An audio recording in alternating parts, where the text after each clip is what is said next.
अशोक धाम या इंद्रदमनेश्वर महादेव मंदिर लखीसराय के उन पौराणिक स्थानों में से एक है जिसकी कड़ी की शुरुआत त्रेता युग से हुई थी।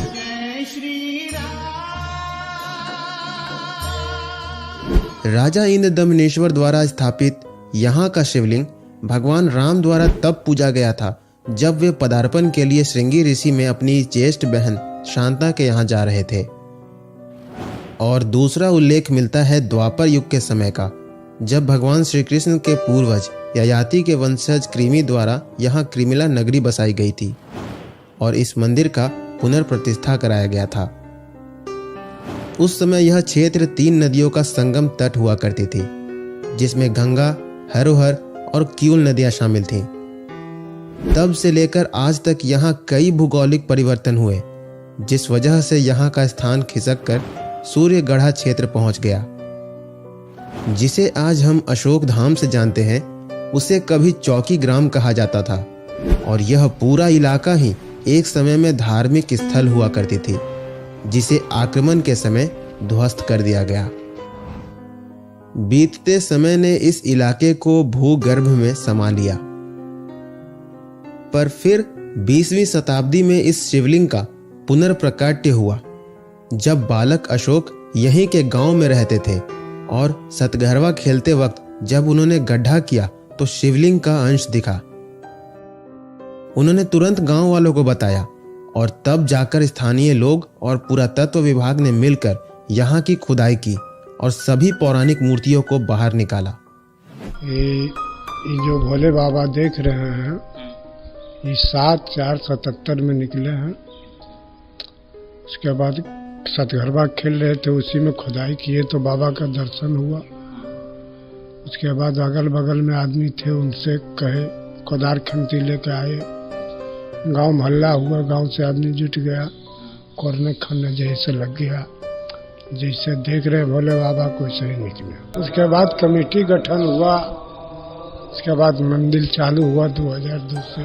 आज इस मंदिर की आकृति, भव्यता और सुंदरता का कोई जवाब नहीं। इसके अलावा भोलेनाथ के शिवलिंग पर जो जलार्पण होता है, उसका निकास द्वार भी देखने योग्य है।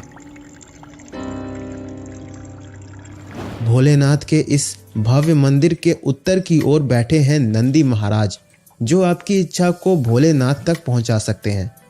बस आपको यहाँ आकर उनके कान में वह बात बोलना है जो आप भोलेनाथ तक पहुंचाना चाहते हैं। इनके मंदिर के बाद देखने को मिलता है माता पार्वती का मंदिर, जिसके अंदर स्थापित हैं श्री गणेश महाराज, माता पार्वती और देवों के सेनापति भगवान कार्तिकेय जी। इसके बाद अगला मंदिर है मां दुर्गा का मंदिर,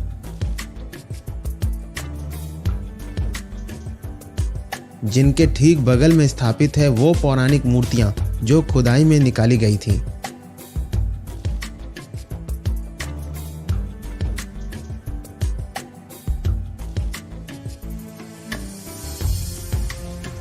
मंदिर प्रांगण में ही एक भव्य हवन कुंड भी देखने को मिलता है, जहां महायज्ञ, अनुष्ठान, विवाह या सामूहिक विवाह आयोजित होते रहते हैं। अशोक धाम बिहार के उन मंदिरों में से एक है जो शिव भक्तों के लिए एक अनूठा, अनुपम केंद्र है। आखिरकार इस मंदिर की स्थापना भी तो एक बहुत बड़े शिव भक्त ने ही तो कराई थी, राजा इंद्रदमनेश्वर ने।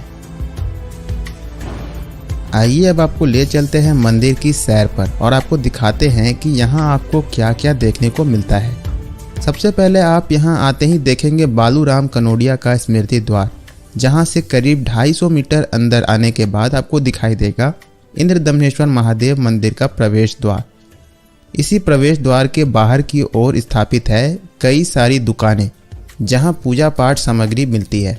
और प्रवेश द्वार से अंदर रहते ही आपको दिखाई देगा ये सूचना पट, जिसमें इस मंदिर के इतिहास का उल्लेख है। प्रवेश द्वार के ठीक सामने महादेव का ये भव्य मंदिर स्थापित है, जिसके बाईं ओर कतार में खड़े होने की व्यवस्था की गई है।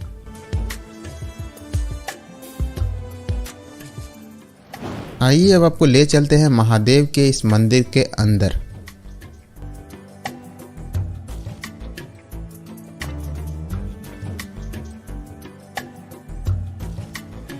ये है भोलेनाथ का वो विकराल शिवलिंग जो धरती के अंदर से प्रकट हुई थी।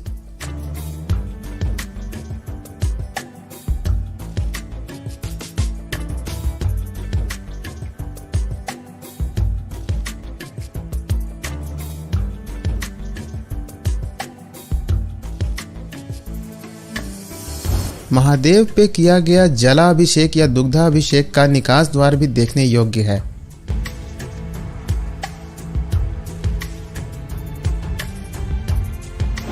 नारियल फोड़ने की व्यवस्था यहाँ बाहर की ओर किया गया है और धूप अगरबत्ती जलाना हो तो भी वो बाहर की ओर ही जलाया जाता है। इसके अलावा भोलेनाथ के दाहिनी ओर बैठे हैं नंदी महाराज, जिनके माध्यम से आप अपनी बात भोलेनाथ तक पहुंचा सकते हैं। इस पाइप में आप अपनी बात बोलिए, वो नंदी महाराज के कान तक पहुंचेंगे और नंदी महाराज भोलेनाथ तक पहुंचाएंगे। नंदी महाराज के दाहिनी ओर माँ पार्वती का मंदिर स्थापित है। इस मंदिर में माँ पार्वती, पुत्र गणेश और पुत्र कार्तिकेय की मूर्तियां स्थापित हैं। ये है भगवान कार्तिकेय की बलुआ पत्थर की मूर्ति। ये है माँ पार्वती की बलुआ पत्थर की मूर्ति और ये महाराज गणेश की बलुआ पत्थर की मूर्ति। जिस प्रकार बालक गणेश ने पूरी दुनिया का 3 चक्कर न लगाकर माँ पार्वती और भोलेनाथ के 3 चक्कर लगाकर पूरी दुनिया के चक्कर लगाने के बराबर का पुण्य प्राप्त किया था, उसी प्रकार आप भी इन दोनों मंदिरों में परिक्रमा कर सकते हैं।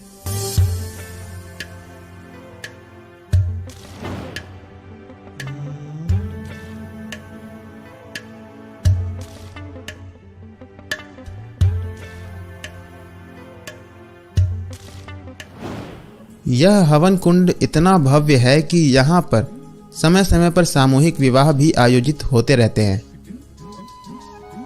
इसके अलावा यहाँ महायज्ञ अनुष्ठान वगैरह भी किए जाते हैं। ये है माँ दुर्गा का मंदिर।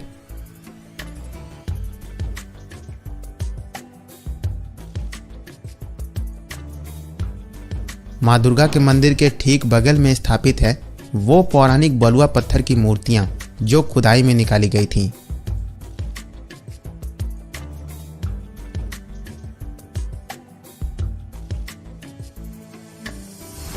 इसके अलावा यहाँ पर एक मंच की व्यवस्था की गई है जहाँ समय समय पर कार्यक्रम आयोजित होते रहते हैं।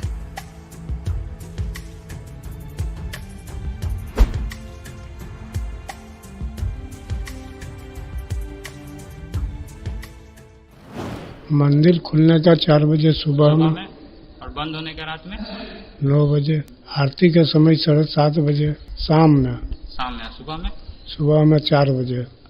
शादी विवाह मुड़ना जनेऊ सब कुछ होते हैं। सब कुछ होते हैं। माने उनके रहने के लिए वो व्यवस्था भी किए गए हैं।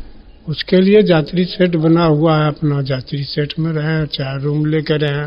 माने सब मंदिर के परिसर से सब व्यवस्था करके रखा गया है। सब व्यवस्था है।